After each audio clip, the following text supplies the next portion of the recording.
Muy buenas noches para todos. Hoy les venimos a hablar acerca de la problemática tratada en el pensamiento crítico, los diferentes autores que la desarrollan y su postura frente a su contexto.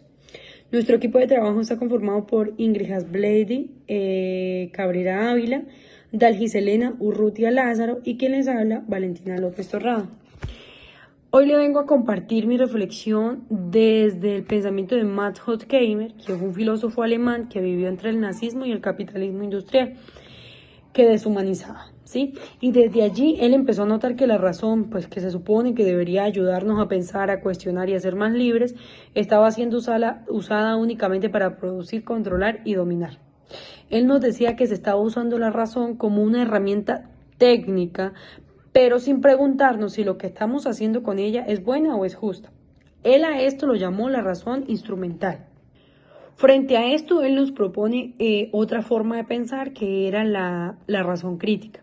Él decía que pensar tiene que ser cuestionar las estructuras sociales, los sistemas que producen la injusticia, el poder, la desigualdad. Si no hacemos esto, entonces el pensamiento pues únicamente sirve para sostener lo que ya está mal.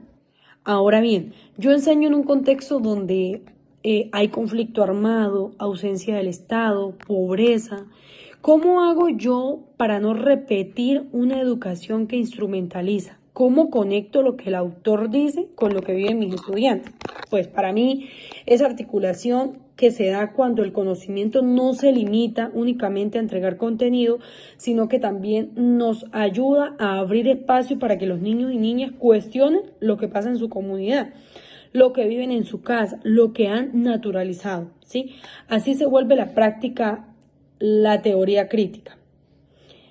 Entonces, allí es cuando la usamos, para mirar con otros ojos la realidad en la que habitamos. Cuando cambia la forma en que los sujetos se piensan a sí mismos, que los niños que antes decían yo no puedo, esto no se hizo para mí, esto no sirve, empiecen pues a preguntarse por qué vivimos así, ¿sí? Eso ya es la metacognición. Es cuando el sujeto empieza a darse cuenta de que no solo piensa, sino que también puede transformar lo que piensa y lo que vive. Claro está. Yo creo que esto no solamente se basa en técnicas o en respuestas, sino también que tenemos que enseñar a pensar el mundo y a cuestionarlo. Mi apuesta pedagógica en estos momentos es que la escuela rural no repita esquemas de silencio, que sea un lugar donde la razón se recupere como herramienta para soñar y construir comunidad. Eso es hacer que la teoría se vuelva un cuerpo, voz y territorio. Continuando con nuestro análisis, ahora nos acercamos a revisar la problemática de la escuela pública basados un poco en el autor Theodor Adorno, quien fue un filósofo alemán del siglo XX, quien nos hablaba también un poco de la preocupación de que la sociedad ya no se le permita pensar por sí misma, ¿sí? En este punto nos vamos a enfocar en dos criterios muy importantes o dos postulados muy importantes de él. Primero la razón instrumental y después la industria cultural. En ese sentido, la razón instrumental, o lo que él decía que ahora era la razón moderna, era aquella que no pretendía permitir que el ser humano pensara por sí mismo y no se enfocaba en el bien común, sino en los resultados finales. ¿Cómo podemos ver esto trascendido a la escuela pública? En el sentido en el que hoy en día las escuelas solamente pretenden ver el resultado al final del año respecto a los resultados de las pruebas ICFES, pruebas saber, y basado en eso saber si subieron de categoría C a B o A, ya que esto de una u otra forma va a ver o va a darle estatus al colegio. En ese sentido únicamente nos enfocamos en el bien común, pero no estamos teniendo en cuenta al ser como individuo, sabiendo qué necesidades tiene cada uno de los estudiantes, y nos estamos dejando únicamente llevar por lo que queremos ver al final. Entonces la educación y la malla curricular y las actividades de clase únicamente se verán enfocadas a buscar que el estudiante tenga un buen resultado de ICFES, y nos olvidamos del pensamiento crítico en este sentido.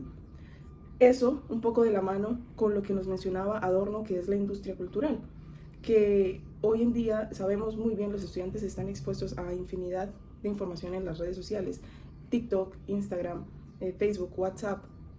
Entonces la pregunta aquí es, como educadores estamos promoviendo en los estudiantes un pensamiento crítico en relación a lo que observan en estas redes sociales, porque el pensamiento crítico trasciende el aula.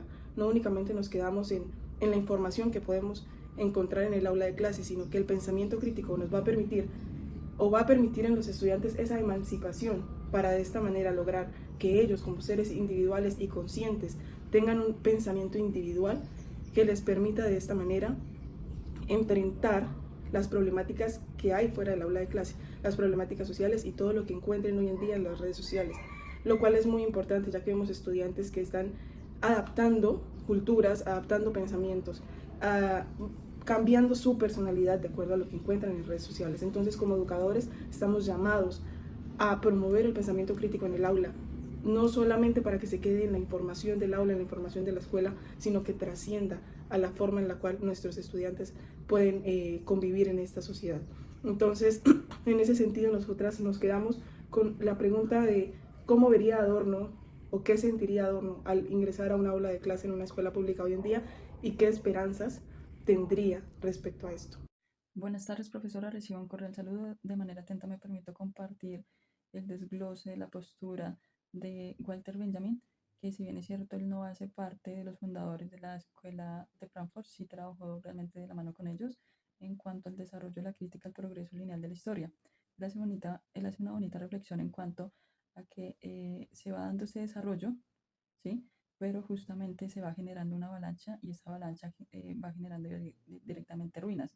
Las ruinas no las alude directamente a la parte física, sí puede ser directamente una manifestación, pero las encamina directamente a las ruinas en cuanto a los sueños, las posibilidades, las perspectivas eh, de la humanidad en cuanto al progreso pues sigue en curso, incluso pues haciendo una alusión peligrosa que contribuye directamente a la alineación y a la opresión, ¿sí?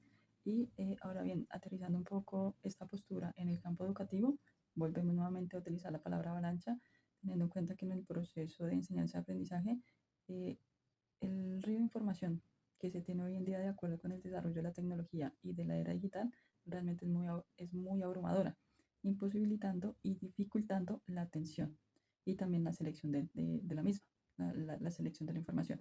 Y ya para concluir y como postura y aporte personal, nosotros desde la academia sí tenemos realmente una bonita oportunidad y es empezar a integrar las experiencias en la pedagogía, eh, dejando de lado el uso de las pantallas, dejando de lado también el uso un poco de la tecnología y volviendo a esos ejercicios iniciales en donde el escuchar al otro nos permite directamente co-construir para una ciudadanía mucho mejor. Gracias.